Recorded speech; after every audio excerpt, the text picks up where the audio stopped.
संदीप ने अपनी माँ के कहने पर गांव में शादी कर ली थी। लड़की का नाम था सुनीता। माँ का कहना था एकदम मॉडर्न बहू नहीं होनी चाहिए, लेकिन उन्हें नहीं पता था कि गांव से आने वाली बहू सुंदर सुशील तो होगी और उसको गांव से बाहर भी निकाल लाएंगे, लेकिन उसके अंदर का गांव कैसे बाहर निकलेगा। शादी के कुछ दिन बाद, माँ टिफिन तो देना जरा। बेटा अब तो स्कूल नहीं ऑफिस जाता है, माँ से नहीं अपनी बीवी से टिफिन मांगा कर। ओके माँ। सुनीता टिफिन ले आओ। 1 किलो टिफिन, इसके अंदर पिस्ता डाल दिया है। पिस्ता? पिस्ता क्यों? सास जी ने बोला था ना कि आपको पिस्ता बहुत पसंद है। ओहो, मैंने पिस्ता नहीं पास्ता बोला था, पास्ता। पास्ता? कहीं होता है पास्ता? अरे बेटी तू रहने दे, मैं बना दूंगी। अच्छा किया कि पाव भाजी बनाने का नहीं बोला, वरना किसी के पाव बना देती है। सुनीता को बुरा लगता है, लेकिन उसकी नादान हरकतें कम नहीं होती। ऐसे ही एक दिन, अरे तुमने ये क्या लगाया है? अरे आप वो फूस फूस करके लगाते हैं ना, वही। डियो? का दियो? किसको दियो? अरे वही ना जिससे खुशबू आती है। हाँ सही पकड़े हैं। अच्छा लेकर तो आना। कौन सा डियो लगाया तुमने? अभी लेकर आते हैं जी। संदीप की बात मानकर सुनीता अंदर से खुशबू वाला फुसफुस लेकर आती है। OMG! OMG मतलब ओ माय गणेश ना। अरे OMG छोड़ो, और ये खुशबू वाला फुसफुस की बात कर रही थी तुम?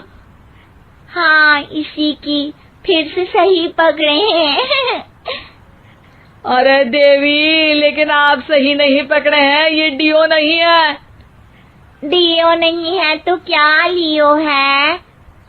अरे ये रूम फ्रेशनर है, जिसको कमरे में छिड़कते हैं, खुद पर नहीं। कोई बात नहीं, माँ कहती थी आत्मा किराएदार है, शरीर एक किराए का कर्म।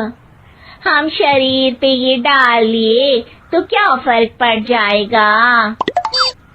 अरे बहू, ओ बहू, मेरे लिए फल तो ले आ, फिर मैं बाजार जाऊंगी। सुनीता अपनी सास के लिए फल लेकर आती है। अरे बेटा, पपीता, तरबूज और सेब फल ऐसे कैसे खा लूं? काट कर तो ले आ। माँ जी, मेरे गांव में तो खेत से उठा के सीधा खा लेते हैं। अरे ये तेरा गांव नहीं है ना। अरे संदीप, तू ही कुछ समझा देना इसको बेटा। मैं कैसे समझाऊं माँ, ये तो माइक्रोवेव को भी भट्टी बोलती है। कल मैंने बोला हाय कैसी हो, तो बोलती है किसी को हाय नहीं लगानी चाहिए। अरे सुनीता, तेरा क्या होगा? अभी तो कैसे बताऊं माँ जी, अभी हम कुछ करेंगे फिर पता चलेगा क्या होगा, लड़का या लड़की। हे भगवान, कहाँ से आ गई है? रामपुर से जी, आप ही तो लेकर आए थे मुझे। अरे मुझे माफ कर दो। पहले कोई गलती तो करिए जी, आपकी तो सारी गलती माफ कर देंगे हम। हाँ अरे बहू, मेरी बात सुन। फल यानी कि फ्रूट जब भी लाए ना तो काट कर लाना, ठीक है? जी ठीक है माँ जी, फल यानी फ्रूट यानी काट के लाऊंगी।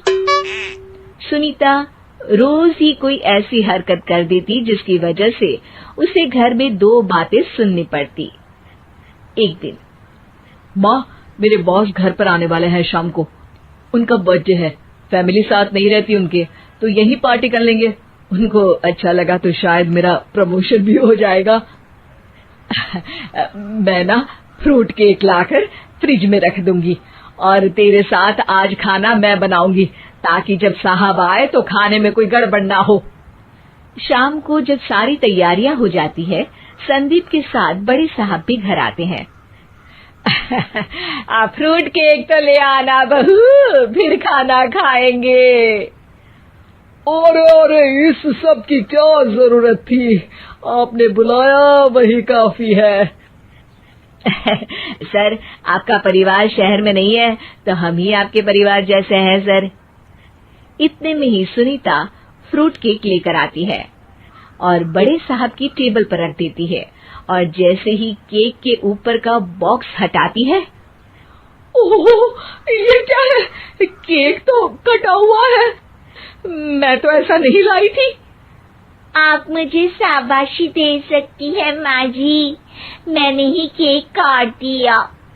आपने कहा था ना, फल यानी फ्रूट यानी हमेशा काट के लाना, तो फ्रूट केक भी तो फ्रूट ही है ना, तो मैंने पहले ही काट लिया। हूँ ना मैं समझदार। अरे बहू, ये क्या किया?